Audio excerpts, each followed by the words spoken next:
హల్లెలూయా. సంతోషంగా ఉన్న ప్రతి ఒక్కరు కూడా రెండు చేతులు ఎత్తి దగ్గరగా దేవునికి స్తోత్రం చెప్పు. హల్లెలూయా. మంచిదండి.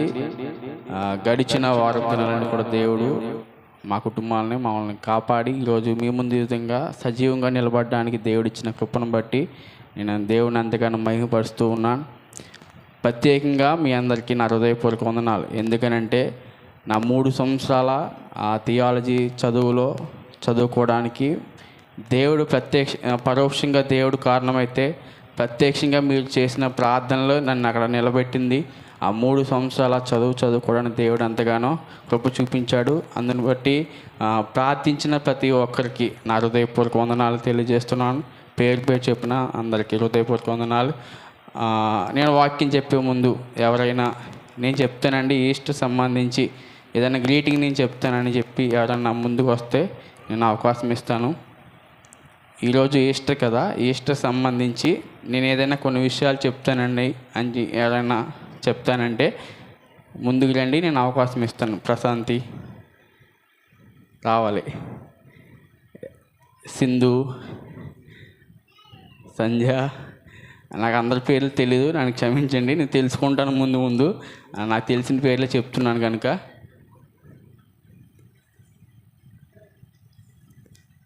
ఎవరైనా నేను చెప్తానండి అని చెప్పి ముందుకు వస్తే నేను మైక్ ఇస్తాను. చెప్పాలి. ఎవరైనా చెప్తారా ధైర్యంగా నేను చెప్పగలనండి అని చెప్పి? ఇంకా ఆలస్యం లేకుండా, ఎందుకంటే మనకి ప్రేమ విందు ఉంది కనుక ఆలస్యం అవుతుంది కనుక ఇంకా ఆలస్యం ఏమి లేకుండా నేను ఒక 10-15 నిమిషాల వాక్యాన్ని ముగిస్తాను. ఈరోజు ఏంటి అసలు ఈ యొక్క ఆదివారానికి ప్రత్యేకత ఏంటి చెప్పాలి. మీరు చెప్తే నేను ముందుకు వెళ్తాను.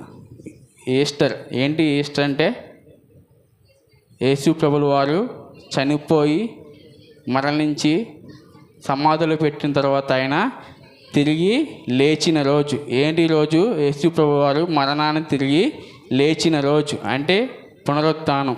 ఆయన ఏం చేశాడు? మళ్ళీ ఆయన లేచాడు. ఆయన ఏమైపోయాడు? చనిపోయాడు. కానీ ఆయన ఏమైపోయాడు? మళ్ళీ తిరిగి లేచాడు.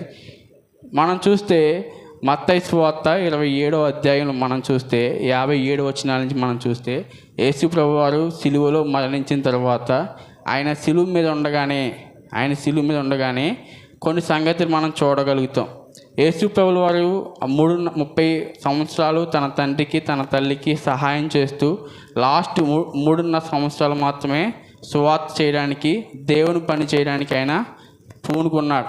అమ్మ అందరూ నా వైపు చూడాలి. 10 నిమిషాలు ముగించేస్తాను. 10 లేక 15 నిమిషాలు. భోజనాలు లేట్ అవుతున్నాయి, డాడీ వచ్చేసారు ఆల్రెడీ. నేను ముగించేస్తాను తొందరగానే. నా వైపు చూడండి, బైబిల్ ఏం తెలియదు. కానీ మొదటిగా మనం చూస్తే యేసు ప్రభుల వారిని చనిపోయిన తర్వాత ఆ బాడీ ఇంకా సిలువ మీద ఉండగానే జరిగిన సంగతులు కొన్ని నేర్చుకుందాం.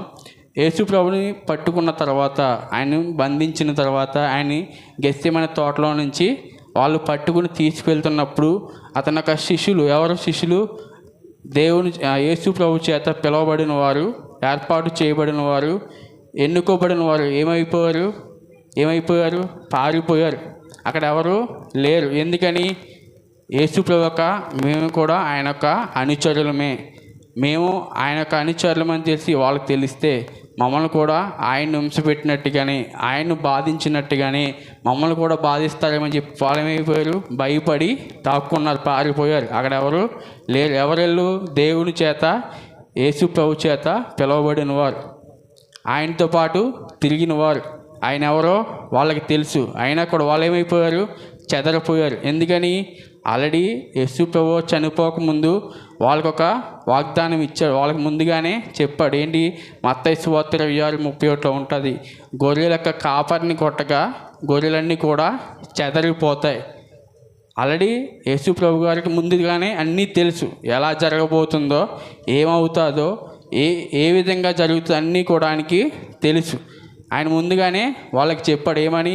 గొర్రెల కాపరిని కొట్టగా గొర్రెలన్నీ కూడా చెదరిపోతాయి. ఇక్కడ గొర్రెల కాపరి ఎవరంట? యేసు ప్రభు గారిని పట్టుకోగానే, యేసు ప్రభు గారిని సిలువ వేయగానే, యేసు ప్రభు గారిని బంధించగానే ఏమైపోయారు? ఈ శిష్యులందరూ పారిపోయారు. ఎందుకు? వాళ్ళు కూడా అటువంటి పరిస్థితి వస్తుందేమో, మమ్మల్ని కూడా ఆ విధంగా బాధిస్తారేమో అని చెప్పి వాళ్ళు ఏమైపోయారు, పారిపోయారు. రెండవదిగా మనం చూస్తే 27వ అధ్యాయులు మనకు కనిపిస్తారు. ఎవరంటే మగ్దలేని మరియా, యేసేపు. వీళ్ళ ముగ్గురు ఎవరు? వీళ్ళ ముగ్గురు యేసు ప్రభుతో ఉన్న వాళ్ళే. కానీ 12 మందిలో పిలువబడిన వాళ్ళు మాత్రం కాదు. కానీ వాళ్ళు ఏం చేస్తున్నారు? ధైర్యం చేసి వాళ్ళు ఏమైనా చేయని, ఏం చేసినా మాకేం పర్లేదు, కానీ మేము ఆయన్ని చూసుకోవాలి, ఆయన యొక్క దేహాన్ని మేము తీసుకెళ్ళి ఆ దేహాన్ని మేము అలంకరించాలని చెప్పి వాళ్ళు ఏం చేస్తున్నారంటే ధైర్యం చేసి అక్కడే ఉండి చనిపోయిన తర్వాత ఆ యేసేపు పిలాతు దగ్గరికి వెళ్ళి ఈ దేహాన్ని మాకు ఇవ్వండి అని చెప్పి అడుగుతారు. ధైర్యం చేసి దేవుడు పిలుచుకున్న వాళ్ళేమో పారిపోయారు.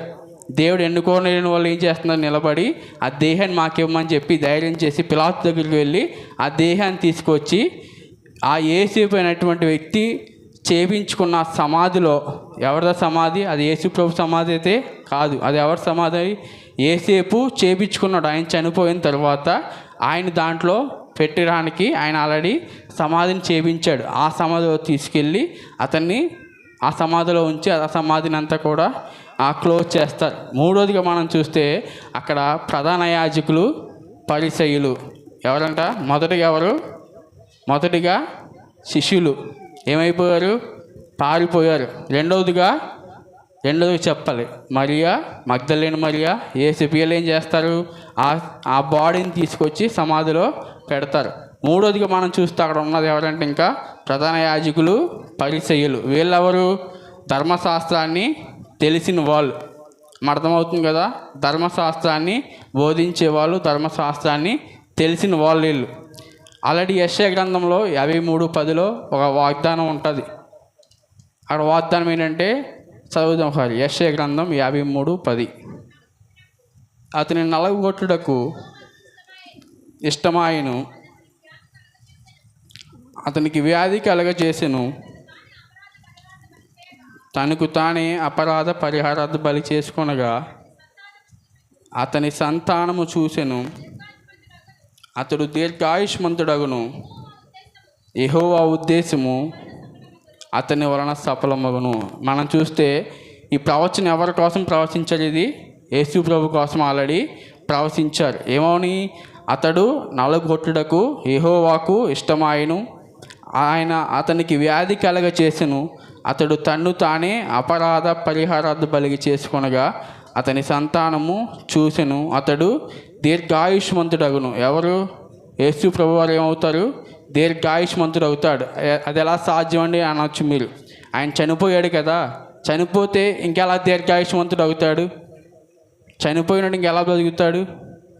అందుకే ఆల్రెడీ వాగ్దానం ఉంది, ఆల్రెడీ ప్రవచనం ఉంది. ఏమని? అతడు దీర్ఘాయుష్మంతుడు అవుతాడని చెప్పి. అందుకని ఆయన తిరిగి లేచాడు. ఆయన మరణించి ఆ సమాధిలోనే ఉండిపోలేదు. ఎందుకని? ఆల్రెడీ ప్రవచనం ఉంది, లేఖల నెరవేర్పు కొరకు ఆయన లేచినట్టుగా మనం చూడగలం. మూడోదిగా మనం చూస్తే ఈ ప్రధాన యాజకులు, పరిచర్యలు ఏం చేస్తున్నారంటే, ఆయన బ్రతుకున్నప్పుడు చెప్పాడు కదా, నేను చనిపోయిన 3వ రోజున తిరిగి లేస్తానని ఆయన చెప్పాడు. వాళ్ళు యేసు ప్రభుకి ఇచ్చిన బిరుదు ఏంటో తెలుసా? వంచకుడు. ఎవరంట? వంచకుడు. ఆయన ఎవరహలే? నీతిమంతుడు, ఆయనలో ఏ పాపం లేదు, ఆయన పరిశుద్ధుడు. కానీ వీళ్ళు ఇస్తున్న బిరుదేంటి?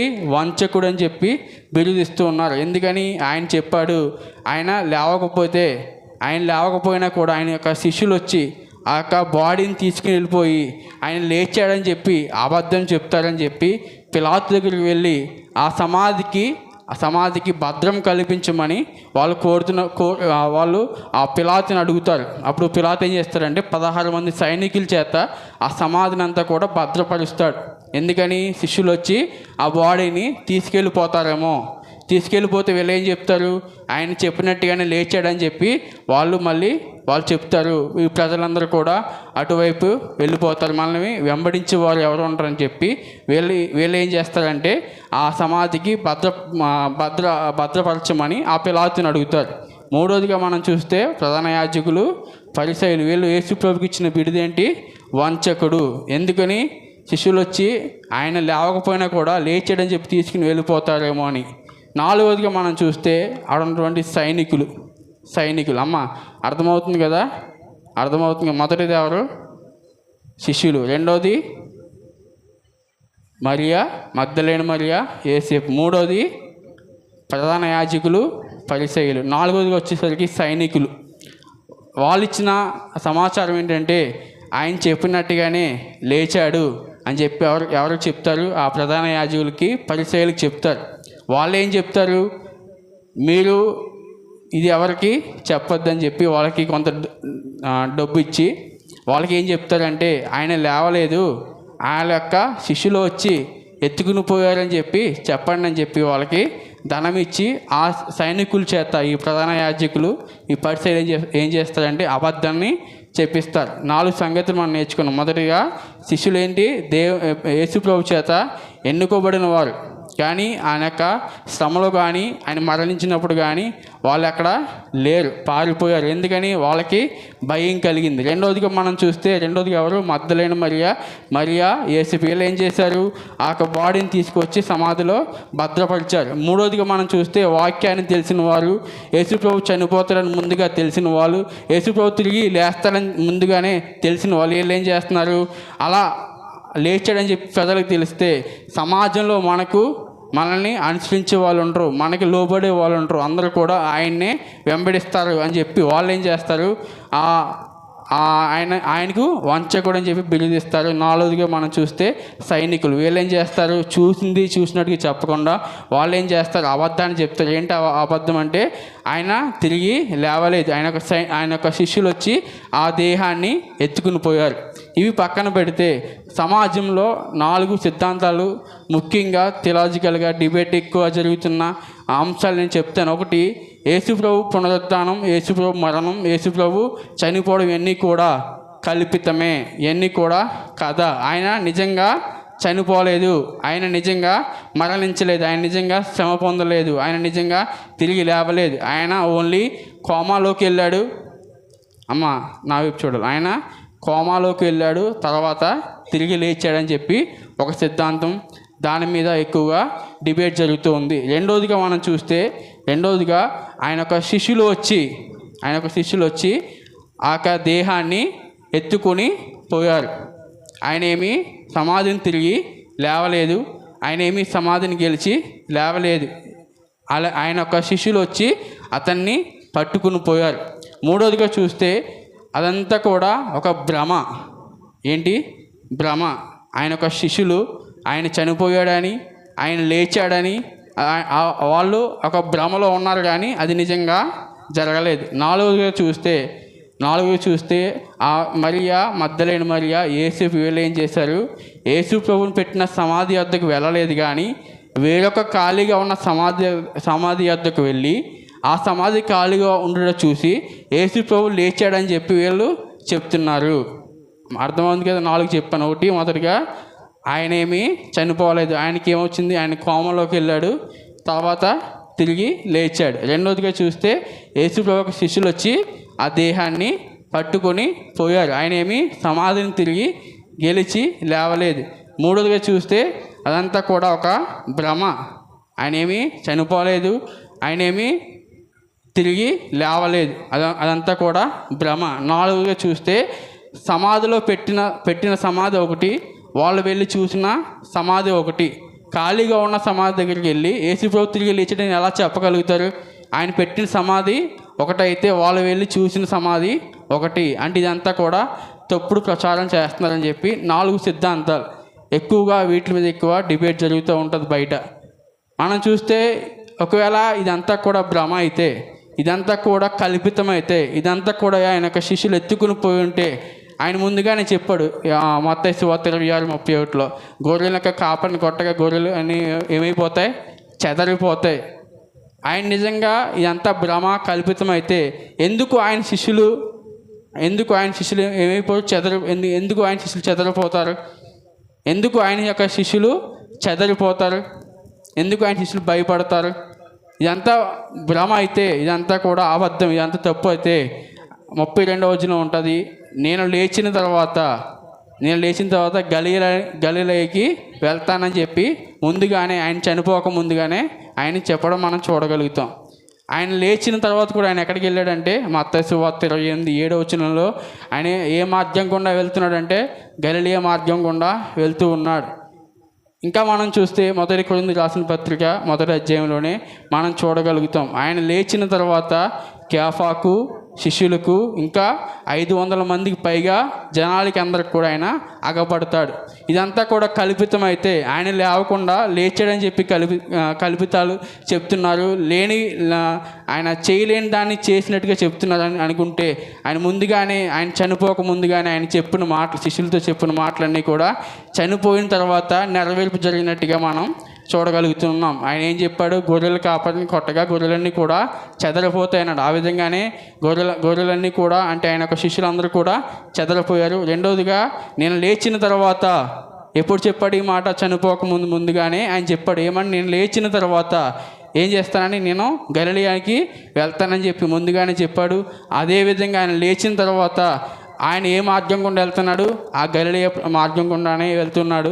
మూడోదిగా మనం చూస్తే ఆయన లేచిన తర్వాత ఆ మగ్దలేని మరియకు యోసేపుకి మాత్రమే కాకుండా ఇంకా అనేక మందికి, ఆయన యొక్క శిష్యులకు, కేఫాకు, ఇంకా 500 మందికి పైగా ప్రజలకైనా అగపడినట్టుగా మనం చూస్తూ ఉంటాం.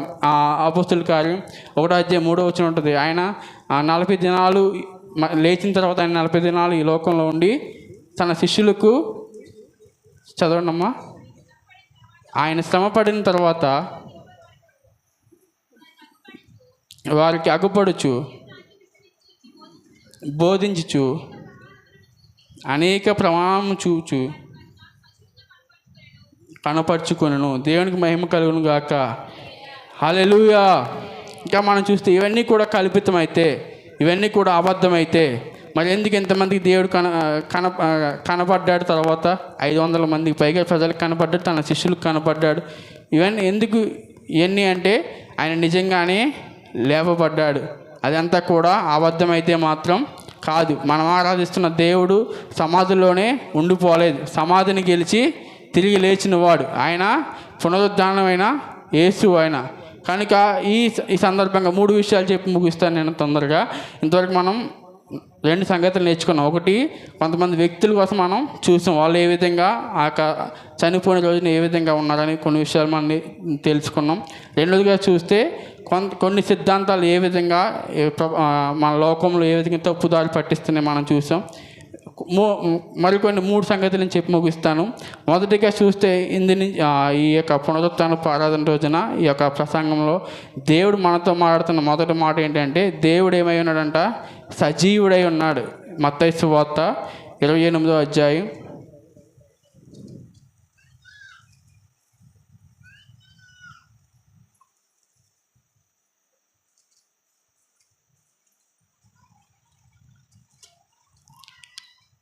17వ వచనం. వారు ఆయనను చూచి ఆయనకు మొక్కులు, దేవునికి మహిమ కలుగును గాక. ఎవరు వీళ్ళు?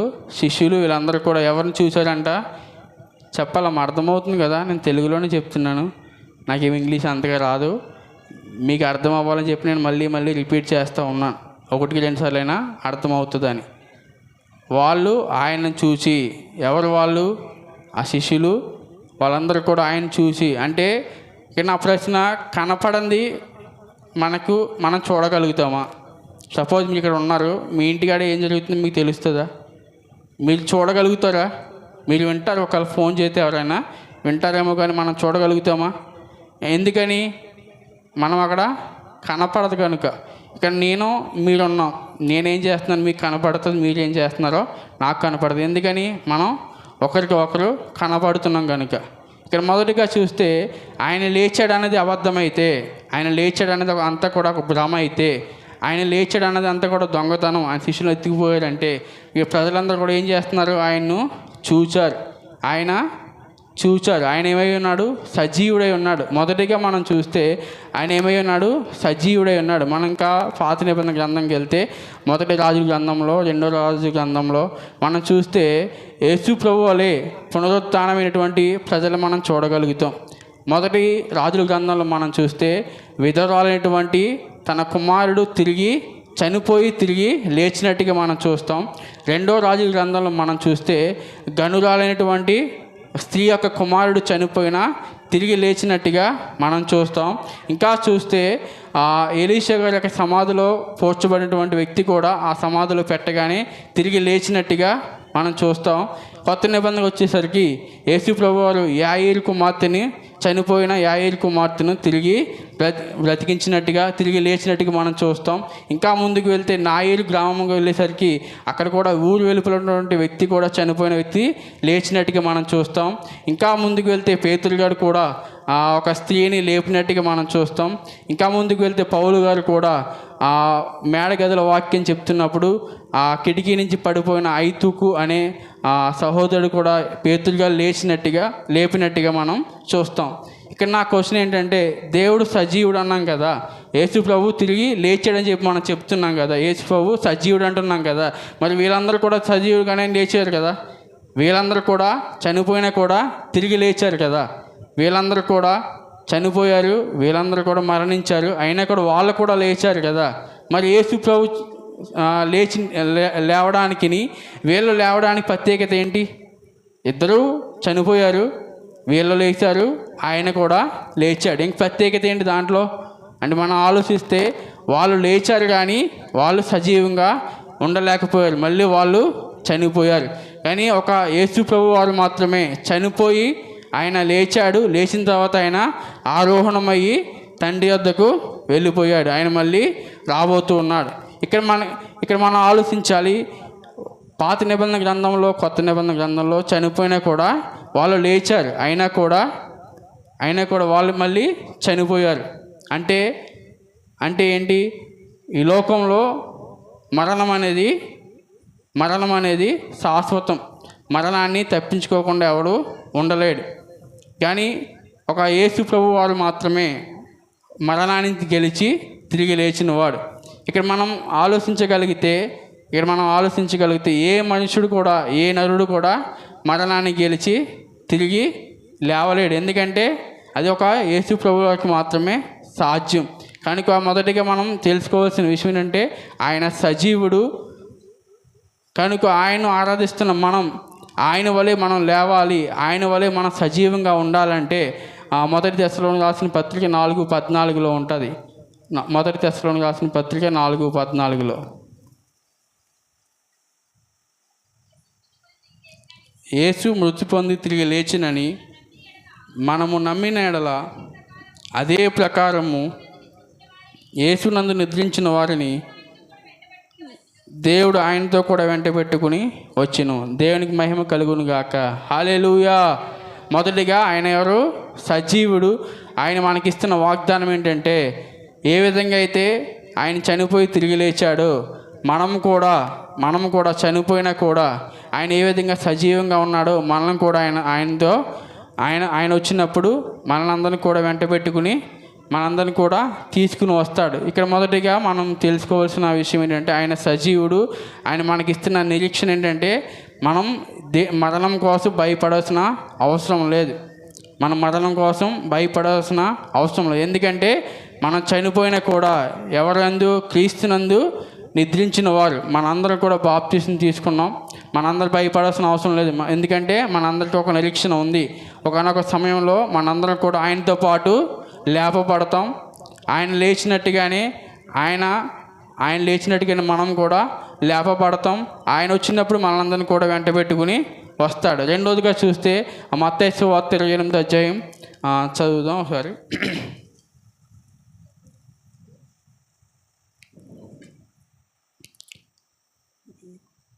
18వ వచనం. తన వద్దకు వచ్చి పరలోకము భూమి మీద నాకు సర్వాధికారం ఇవ్వబడి ఉన్నది. దేవునికి మహిమ కలుగును గాక. రెండవదిగా మనం నేర్చుకున్న విషయం ఏంటంటే, మొదటిగా ఆయన సజీవుడు. ఆయన్ను ఆరాధిస్తున్న మనం సజీవులుగా ఉండగలుగుతాం. ఆయన ఇస్తున్న వాగ్దానం ఏంటంటే, మనం మరణం కోసం భయపడాల్సిన అవసరం లేదు. ఆయన ఏ విధంగా అయితే లేచాడో మనం కూడా ఆ విధంగానే లేస్తామని చెప్పి పునరుత్థానపు ఆరాధన ఈ సందర్భంగా దేవుడు మనతో మాట్లాడుతున్నాడు. రెండవదిగా ఆయన సర్వాధికారం కలిగిన వాడు. భూమి మీదను పరలోకమందును ఆయనకు సమస్తం మీద ఆయనకు అధికారం ఇవ్వబడి ఉన్నది. దేవునికి మహిమ కలుగును గాక. హల్లెలూయా. ఇంకా మనం చూస్తే కొలస్సీయులకు రాసిన పత్రిక 1:15 ఉంటుంది. ప్రతి దాని మీద ఆయనకు అధికారం ఇవ్వబడి ఉన్నది. ఈ లోకంలో ఉన్నటువంటి అధికారులైన చదవమది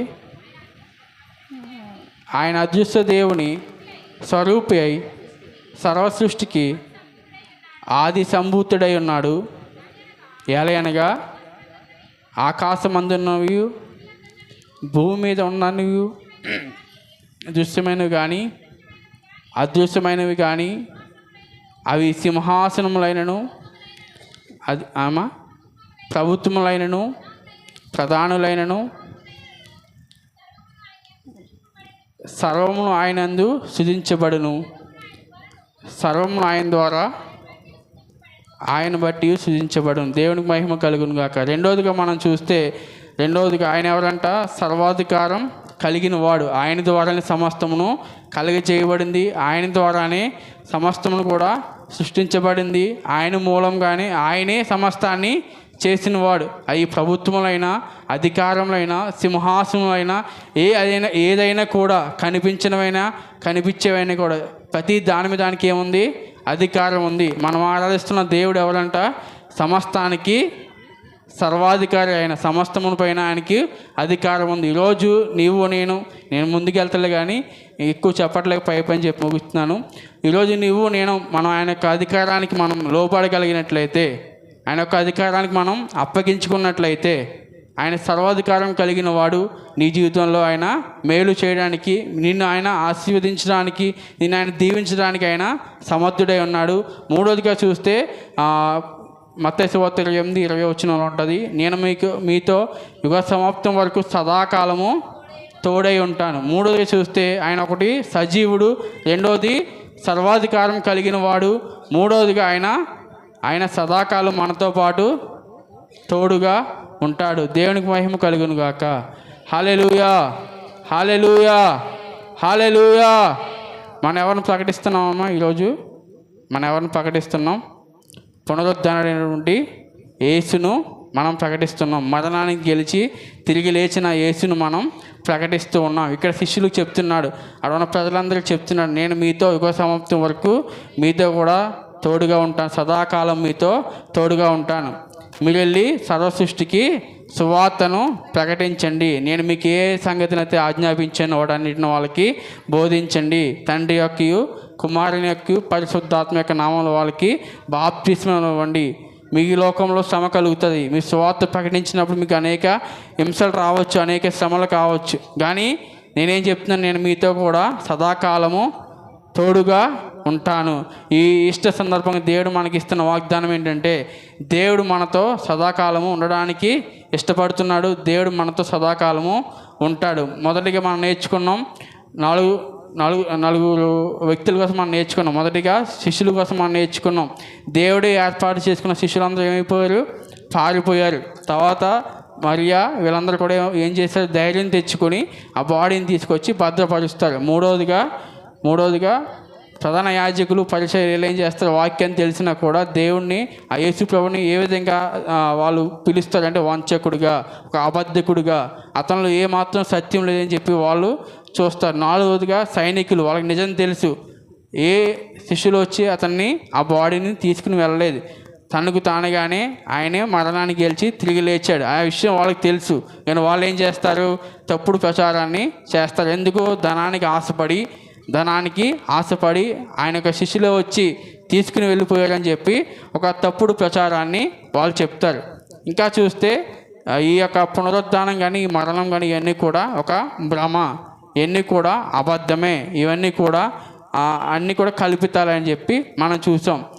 వీటి నుండి 3 విషయాలని చెప్పాను. ఏంటయ్యి? మొదటిగా ఆయన సజీవుడు అని చెప్పి, రెండవదిగా ఆయన సర్వాధికారం కలిగిన వాడని చెప్పి, మూడవదిగా ఆయన సదాకాలం మనతో పాటు ఉంటాడని చెప్పి, ఈ విధంగా మనం ఉండగలిగితే, ఈ విధంగా మనం సజీవుడు అని చెప్పి మనం నమ్మగలిగితే, ఆయన వచ్చినప్పుడు మనం ఆయనందు మనం నిద్రిస్తే, ఆయనందు మనం మరణిస్తే ఆయనతో పాటు మనల్ని లేపుతాడు. ఎప్పుడు? మనం ఆయన్ను నమ్మగలిగితే, ఆయన సజీవుడని నమ్మగలిగితే. రెండవదిగా మనము ఆయనకి లోబడితే మనల్ని ఆశీర్వదించడానికైనా, మనల్ని దీవించడానికైనా, మనల్ని నిండాలుగా దీవించాలన్నా, ఏం చేయాలనుకోవడానికి అధికారం ఉంది. మూడోదిగా ఆయన మనతో పాటు సదాకాలము తోడుగా ఉంటాడు. మనకిస్తున్న ఆజ్ఞ ఏంటంటే, మూడోదిగా మనం ఏం చేయాలి? సువార్తను ప్రకటించేవారిగా ఉండాలి. ఇటు రీతిగా ఉంటే నిజమైనటువంటి ఆ పునరుత్థానపు ఆ ఆశీర్వాదాన్ని మనం చూడగలుగుతాం. ఈ మాటలు దేవుడు దీవించి ఆశీర్వదించిన గాక. మీ అందరికీ వందనాలు.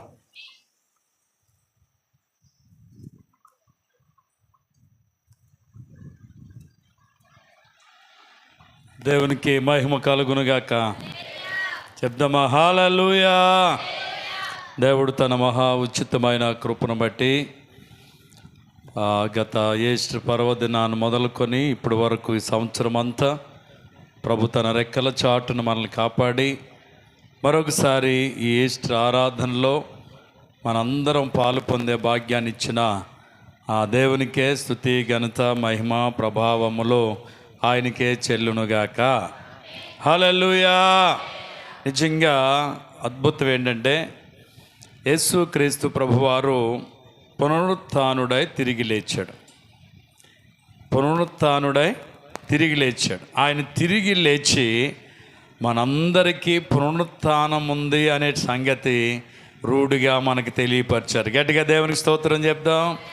అదే తెస్సలోనికి రాసిన పత్రికలో 4:13 చెప్పబడ్డట్టుగా, ఆయన మృతి పొంది తిరిగి లేచినని మనం నమ్మిన ఎడల అదే ప్రకారం యేసునందు నిద్రించిన వారిని దేవుడు ఆయనతో కూడా ఎంటబెట్టుకుని వచ్చును. ఏముందో తెలుసా?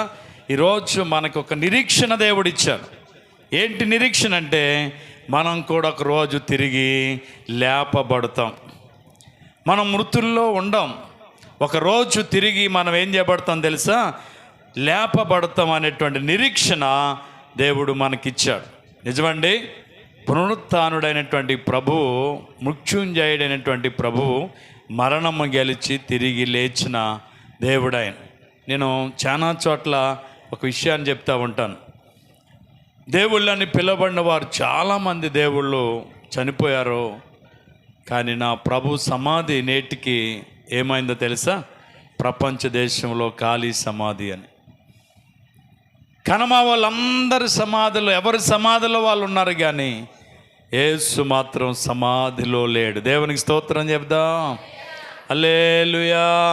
ఆయన సమాధిని గెలిచి ఏమయ్యారు తెలుసా? తిరిగి లేచిన దేవుడు.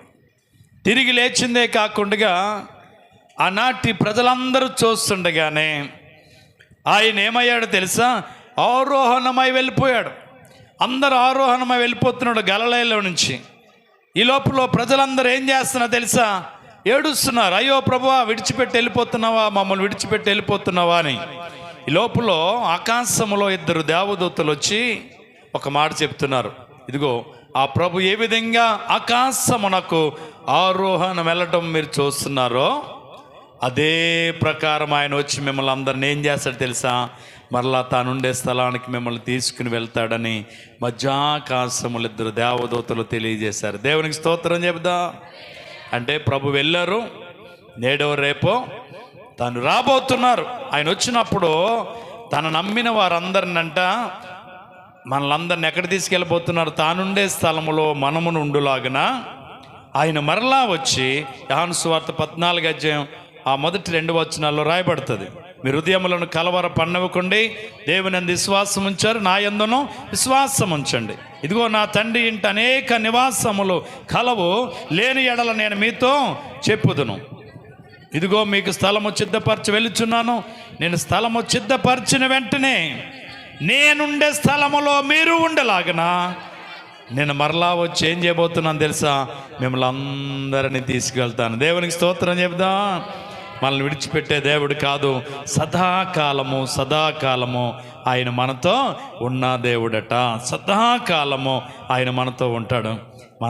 ఆయన ఉండే స్థలంలో మనం ఉండేలాగా ఆయన రాబోతున్నాడు, తీసుకువెళ్తాడు. ఆ గడియ, ఆ సమయం ఏమవుతుంది తెలుసా? ఆసన్నం అవుతా ఉంది.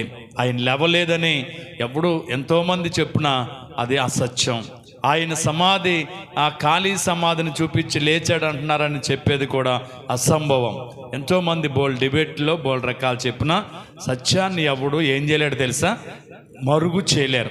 సూర్యుడు కాంతిని అరచేయి అడ్డం పెట్టి ఎవడో ఆపలేడు. ఎవడన్నా ఆపగలడా? ఎవడో ఆపలేడు. సత్యాన్ని ఎవడో ఆపు చేయలేడు. కాబట్టి ఆయన నేనే మార్గమును, నేనే సత్యమును, నేనే జీవము, నా ద్వారా తప్ప ఎవడును తండ్రి యొద్దకు రాడు అని ప్రభు చెప్పాడు. తాను చెప్పినట్లుగా, తాను ఏదైతే చెప్పాడో అదే ప్రకారము యేసు సమాధి గెలిచి తిరిగి లేచాడు. దేవునికి స్తోత్రం చెప్దాం. హల్లెలూయా. ఎందుకంటే యేసుక్రీస్తు ప్రభువారు యెరూషలేము వెళ్ళబోతున్నప్పుడు ఒక్క మాట చెప్పి నేను ముగిస్తాను, ప్రార్థన చేద్దాం.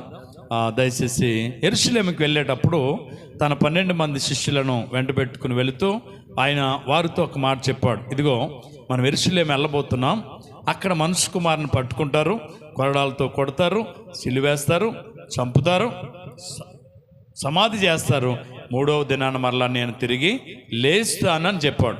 ఇంత చెప్పినా కూడా శిష్యులు అంటే ఏమైపోరు తెలుసా? ఆ సంగతి గ్రహించలేదని రాయబడ్డది.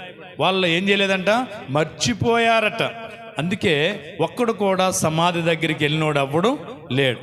యేసు 3వ రోజున తిరిగి లేస్తాడు, లేచాడా లేదా చూసొద్దామని కూడా వెళ్ళినోడు అవ్వడు లేడు.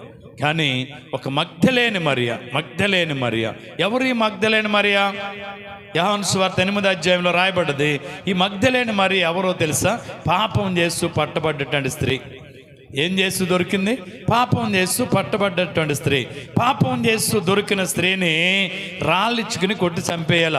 అది ఎవరి ధర్మశాస్త్రం? మోషే ధర్మశాస్త్ర ప్రకారంగా ఆ పాపం చేస్తూ దొరికిన స్త్రీని ఏం చేయాలా? రాళ్ళిచ్చుకుని కొట్టి చంపాలా.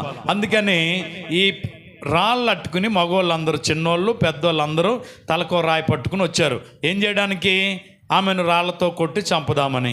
కానీ ఈ లోపల అక్కడ ఎవరున్నారు? యేసు ప్రభు ఉన్నారు. యేసు ప్రభు ఉన్నారు కాబట్టి ఈయన ధర్మశాస్త్రానికి గెలువిస్తాడా, గౌరవాన్ని ఇస్తాడా, ఇవ్వడో చూద్దామని చెప్పి యేసయ్య దగ్గరికి వచ్చారు. వీళ్ళందరూ వచ్చి, యేసు ప్రభువా, పాపం చేస్తూ ఎవరైనా స్త్రీ దొరికితే ఆమెను మోషే ధర్మశాస్త్ర ప్రకారంగా రాళ్ళిచ్చుకుని కొట్టి చంపాలా. కాబట్టి మీరేమంటారు అని అడిగారట. యేసు ప్రభు అన్నాడు, నిజంగా రాళ్ళిచ్చుకుని కొట్టి చంపేయాలా, పాపం చేస్తూ దొరికిన స్త్రీని అన్నాడట. ఓకేరా, కొట్టొచ్చంట.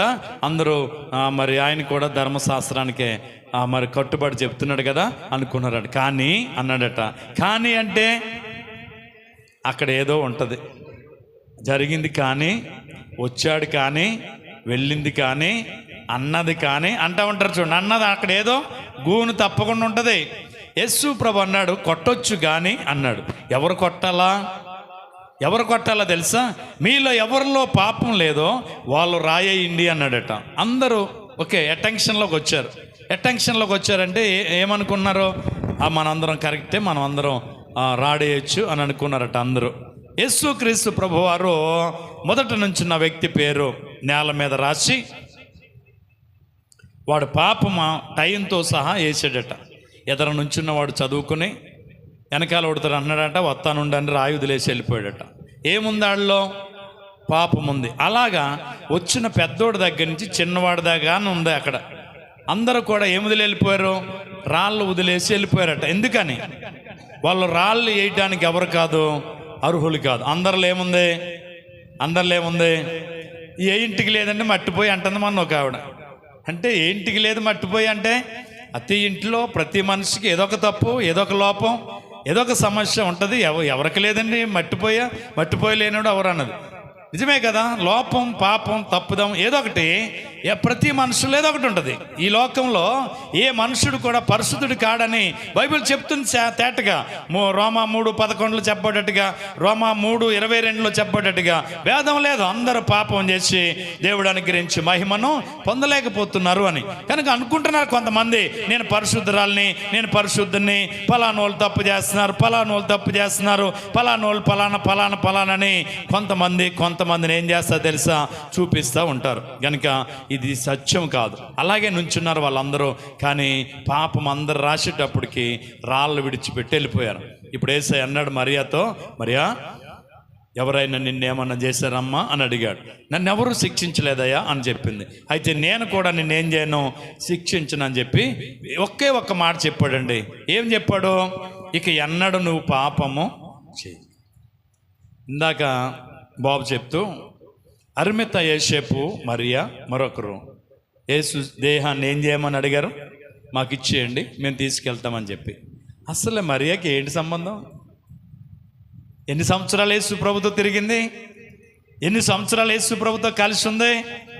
ఒకే ఒక రోజు ఒకే ఒక మాట్లాడాడు ఆమెతో ప్రభు. ఒకే ఒక రోజు ఒకే ఒక మాట్లాడాడు ఆమెతో.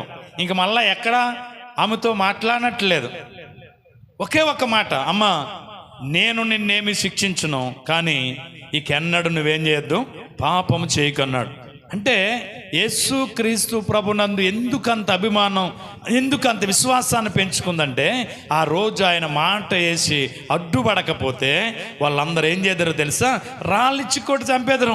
ఆ రోజుతో నా జీవితం ముగిసిపోను, కానీ ఈ రోజు వరకు నేను బ్రతుకుంటానికి, ఈ రోజు వరకు నేను సజీవురాలుగా ఉండటానికి నా ప్రభువే కారణం అని చెప్పి ఆ రోజు నుంచి ప్రభు మీద ఏం పెంచుకుని తెలుసా, అభిమానాన్ని పెంచుకుని, విశ్వాసాన్ని పెంచుకుని ప్రభు కొరకు కనిపెట్టినట్టు ఆమె ఎవరో తెలుసా, మగ్దలేని మరియా. ఆమెకు తెలియదు యేసు ప్రభు మూడో రోజున తెలిసిపోతాడని, ఆమెకు తెలియదు. యేసు ప్రభు ఆమెతో చెప్పలేదు.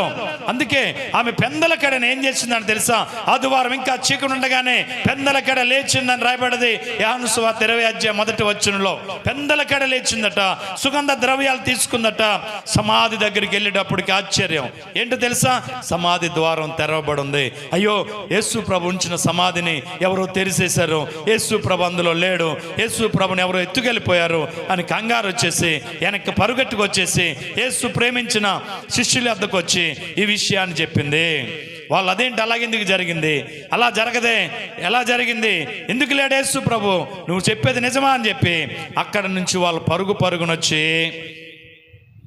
పేతురు యేసు ప్రేమించిన శిష్యుడు సమాధిలోకి దిగి అది చూచి వాళ్ళు నమ్మారట. దేవునికి స్తోత్రం, హల్లెలూయా. చూడండి, 3.5 సంవత్సరాలు యేసయ్యతో తిరిగారు. యేసు ప్రభు కూడా వాళ్ళతో చెప్పాడు, నేను లేస్తాను 3వ రోజునని.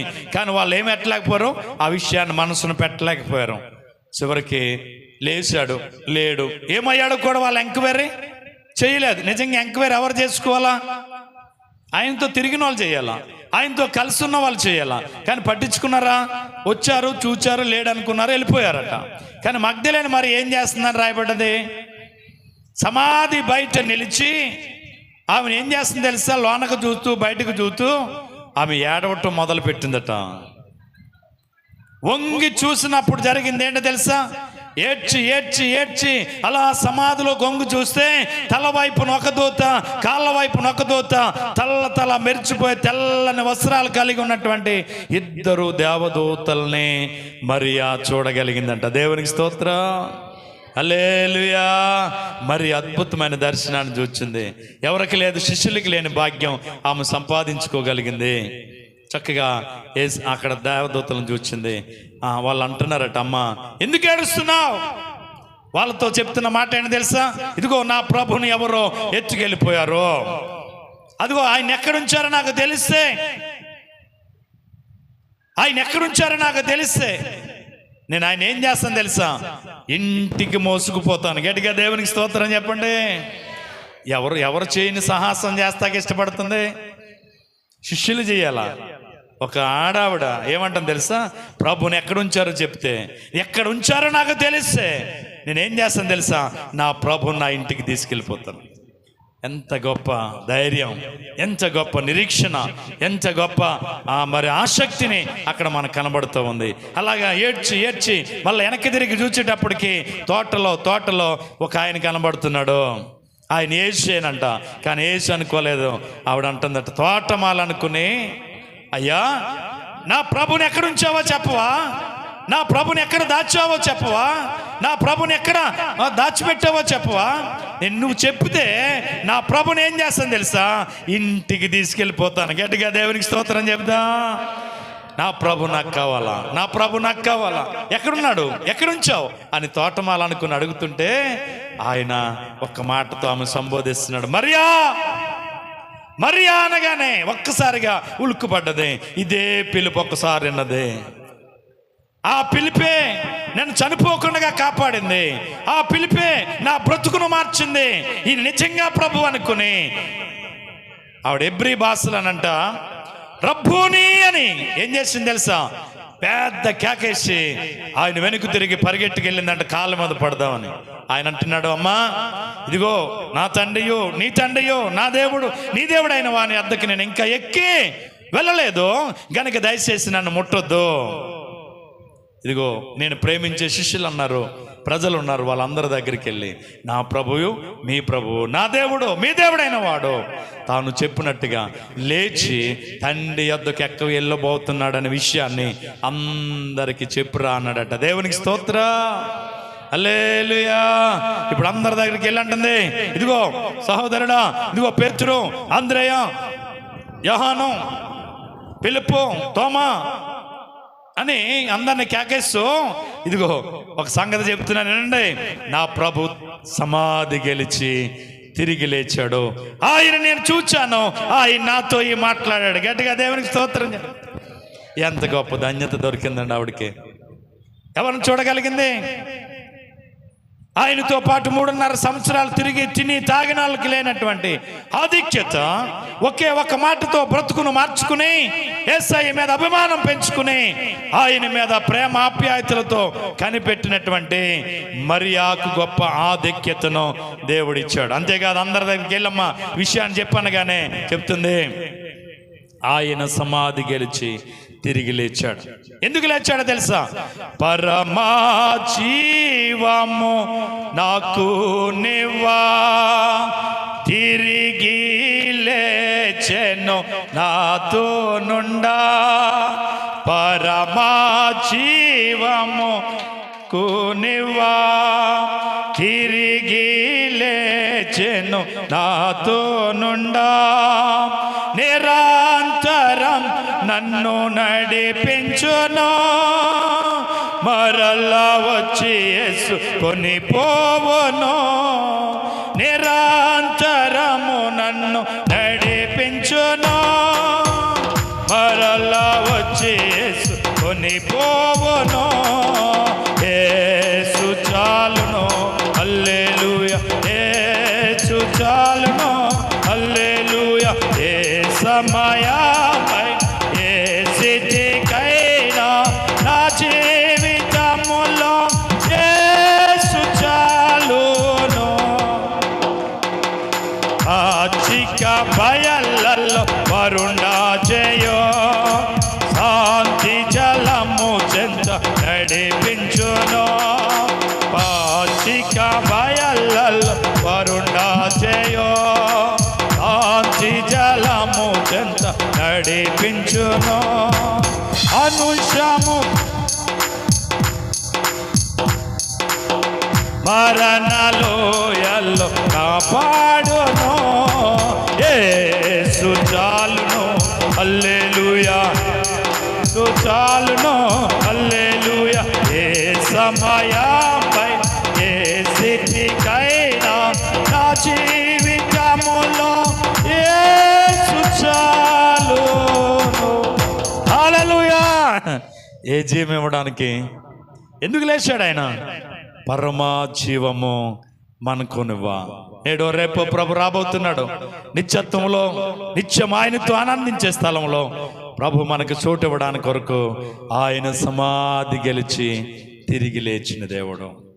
ఆయన సమాధిని గెలిచి మృత్యుంజయుడై తిరిగి లేచిన దేవుడు. ఆయన సజీవుడు. గట్టిగా దేవునికి స్తోత్రం చెబుదాం. ఆయన సజీవుడు, ఆయన సజీవుడు. నిన్ను నన్ను సజీవముగా నిత్యత్వములో ప్రభుతో పాటు ఆనందించేవారుగా ప్రభు ఉంచబోతా ఉన్నారు. ఆమేన్. హల్లెలూయా, హల్లెలూయా, హల్లెలూయా. కాబట్టి మరియాకు ఒక గొప్ప ఆధిక్యత దొరికింది.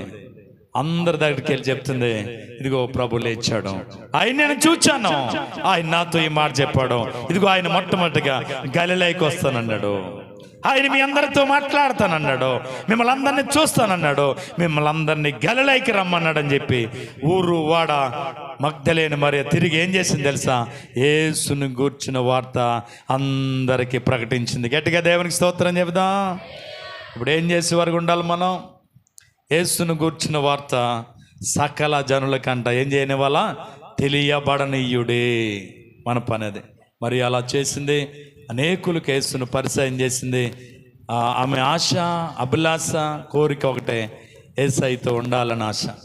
కాబట్టి ఈరోజు నీకు నాకు ఉండవలసిన ఆశ ఏంటి తెలుసా? మృత్యుంజయుడని యేసయ్యతో మనం ఏమై ఉండాలా? సహవాసం చేసేవారమై ఉండాలా. ఆయన ముఖ దర్శనం చేసుకునే గుంపులో ఉండాలా. కాబట్టి అట్టి సిద్ధపాటు, అట్టి కృప ఆ దేవదేవుడు మనందరికి ఇచ్చునుగాక. దేవుని కృపను బట్టి సంవత్సరం మార్చి 5వ తారీఖు రాత్రి నుండి ప్రతి రాత్రి ఈ శిలువ జ్ఞాన కూడుకుల్లో పాల్గొన్న మీ అందరికీ మొట్టమొదటిగా ప్రత్యేకమైన వందనాలు. అంతేకాకుండా మార్చి 5వ తారీఖు నుంచి నేటి వరకు 40 రోజులు ఉపవాసాలుండి ప్రార్థించిన మిమ్మలను దేవుడు ప్రత్యేక రీతిలో మీ కోరికలను సిద్ధింపజేసి మీ ఆలోచన యావత్తు సఫలం చేసి మిమ్మల్ని అందరినీ ప్రత్యేక రీతిలో ఆయన దీవించి ఆశీర్వదించునుగాక. ఈ 40 రోజులు చేయబడిన ప్రార్థనలకు దేవుడు మనందరికి అడిగిన ప్రతి ఈవి దేవుడు అనుగ్రహించి మనందరినీ ప్రత్యేకమైన కృపతో మనందరినీ నింపునుగాక. అంతేకాదు 40 రోజులు మరి మీరందరూ నేను ఒక రోజు 10 నిమిషాలు లేట్ అయినా, ఒక అరగంట లేట్ అయినా చక్కగా విజ్ఞాపన ప్రార్థన చేస్తూ ఆ దేవుని సందులో మరి మీరందరూ గడిపారు. అందును బట్టి కూడా నేను ప్రభువుని స్తుతిస్తూ మీరందరూ చక్కగా నాకు సహకరించిన దాన్ని బట్టి కూడా మీకు వందనాలు చెల్లిస్తామన్నాను.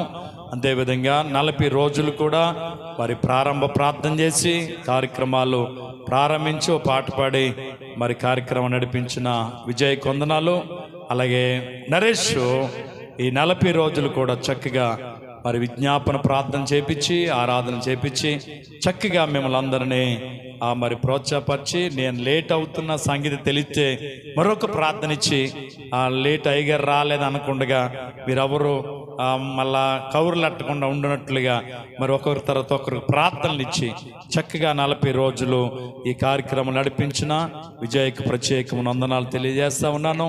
అదేవిధంగా మరి 40 రోజులు కూడా చక్కగా మరి సౌండ్ని ఏర్పాటు చేస్తూ చక్కగా కీబోర్డు తర్వాత ప్యాడ్ వాయిస్తూ మరి చన్ని, అలాగే రాజు, కిరణ్, అలాగే మన వర్మ వీళ్ళందరూ కూడా మరి చక్కగా సహకరించారు.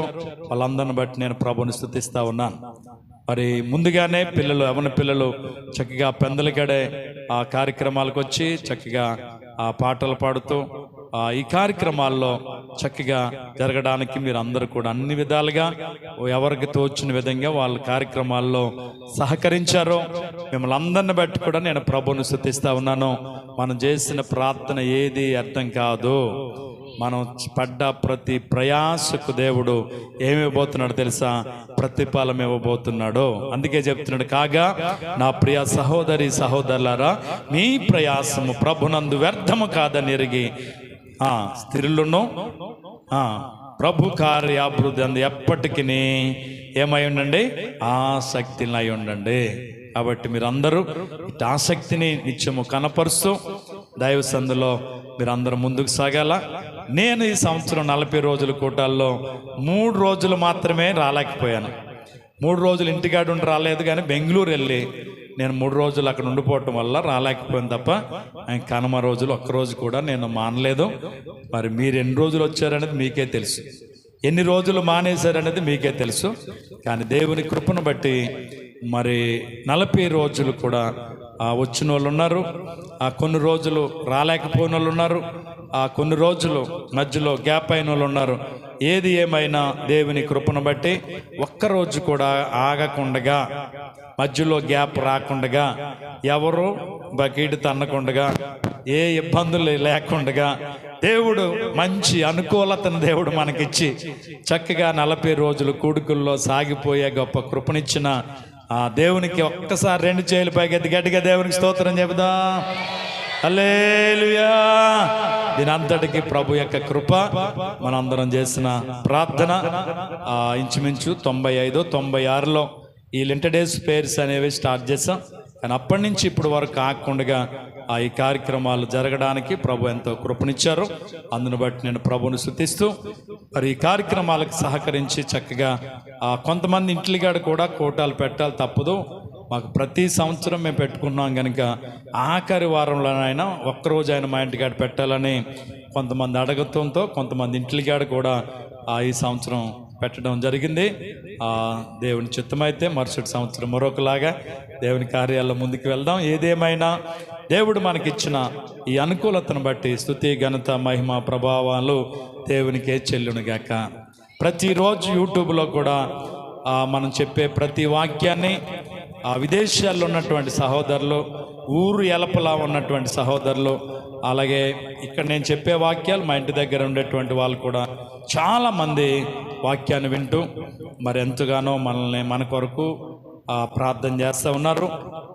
యూట్యూబ్లో వాక్యం వింటున్న వాళ్ళందరినీ, వారి కుటుంబాలను ప్రభు దీవించి ఆశీర్వదించునుగాక. కూడి వచ్చిన మీ అందరికీ కూడా మరొకసారి ప్రత్యేకమైన వందనాలు తెలియజేస్తూ ఉన్నాను. మరి ప్రేమ విందు ఏర్పాటు చేసుకోవటం జరిగింది కనుక మీరందరూ మీ వంతుగా సహకరించి భోజనాలు ఏర్పాటు చేసుకున్నారు. మరి టైం అవుతుంది కనుక దయచేసి ఆ కార్యక్రమంలోనికి వెళ్దాం. మరి సాక్ష్యాలు చెప్పడానికి అవకాశం ఇవ్వబోతున్నాం కనుక తగు కాకుండా మీరు కట్టే కొట్టే తెచ్చన్నట్టుగా దేవుడు మీకు చేసిన మేళ్ళు త్వరగా వచ్చి సాక్ష్యాలు చెప్పాలని ప్రభు పేరిట మీకు మనం చేస్తూ ఉన్నాను. మీ అందరికీ చక్కగా ప్రేమ విందు సిద్ధపడి ఉంది. ప్రార్థన అయిన వెంటనే మీరు లేచి మీ కార్పెట్లన్నీ మీరే మడత పెట్టాల. అర్థమైందా? మీరు పక్క ఎటుగా కూర్చోమంటే అలా కూర్చుంటే మీరు త్వరగా మీకు వాళ్ళు వడ్డిస్తారు. ప్రార్థన చేద్దాం. మహాపరిశుద్ధుడైన తండ్రి, నీ పరిశుద్ధమైన ఘనమైన ఉన్నతమైన నామానికి వందనములు, స్తోత్రములు, స్తుతులు చెల్లిస్తూ ఉన్నాం. నీ ఉచితమైన మహాకృపచేత ఏ యోగ్యత అర్హత మాకు లేనప్పటికీ నీ రెక్కల చాటున గత ఈస్టర్ పర్వదినం మొదలుకొని ఇప్పుడు వరకు మమ్మల్ని ఎంతగానో మీరు కాచినందుకు స్తోత్రం.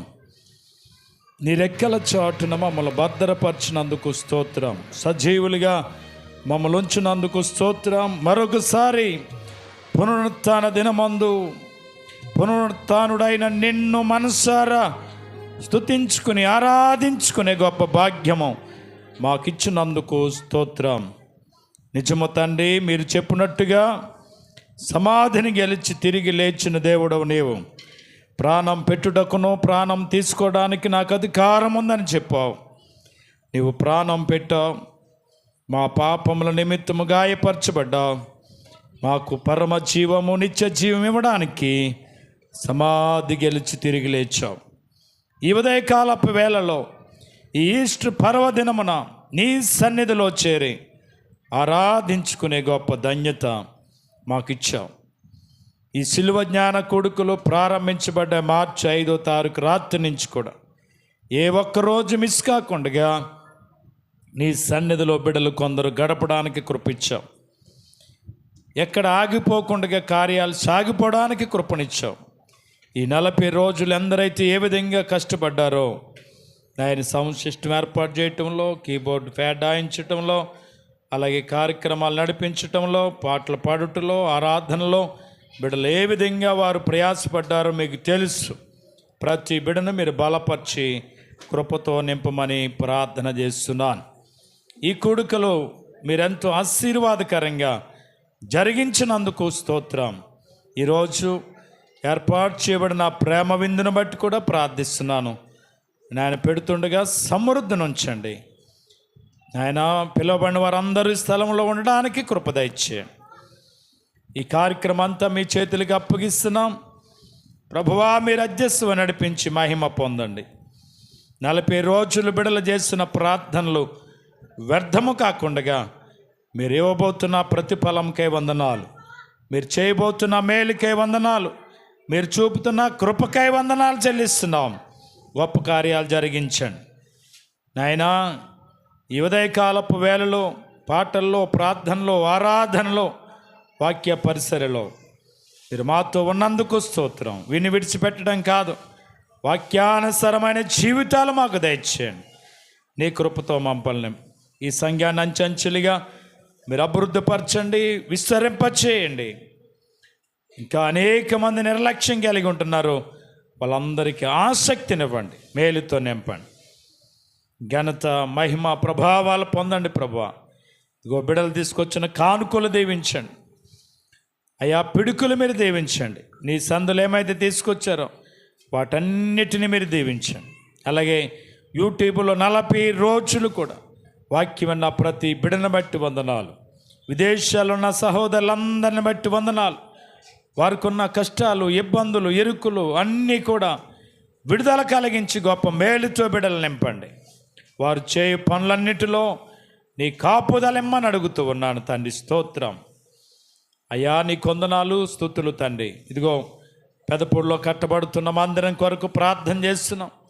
వనరులను సమకూర్చండి, ఆ పనిలో ముందుకెళ్ళడానికి అనుకూలత ఇచ్చి మేలు చేయండి.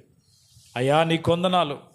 ఇక్కడ కూడిన ప్రతి చిన్న బిడ మొదలుకొని పెద్దవారి వరకు నాయన పేరు పేరు వర్షప్పును మీరు దీవించండి. ఎవరి అవస్థలు ఉన్నారో, ఎవరి ఏరికలు ఉన్నారో, ఎవరికి ఏ ఇబ్బందులు ఉన్నాయో ప్రతి ఇబ్బంది నీ నామములో విడుదల కలుగునుగా కానీ ప్రార్థన చేస్తున్నాం.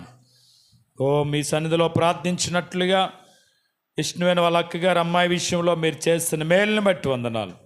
ఆ తల్లి బిడ్డను మీరు దీవించారు, ఇంకా ఆరోగ్యాలు ఇవ్వండి. తల్లికి కలిగిన గాయం కట్టండి, స్వస్థ ఇవ్వండి, కృపతో నింపండి. క్షేమంగా గృహానికి వాళ్ళు నడిపించమని ప్రార్థన చేస్తున్నాను. గో నీ మహా ఉచితమైన కృపచేత నాయన నాగేంద్రని తన భార్యని క్షేమంగా హైదరాబాద్ నుంచి మా మధ్యకు తోడుకొచ్చినందుకు వందనాలు.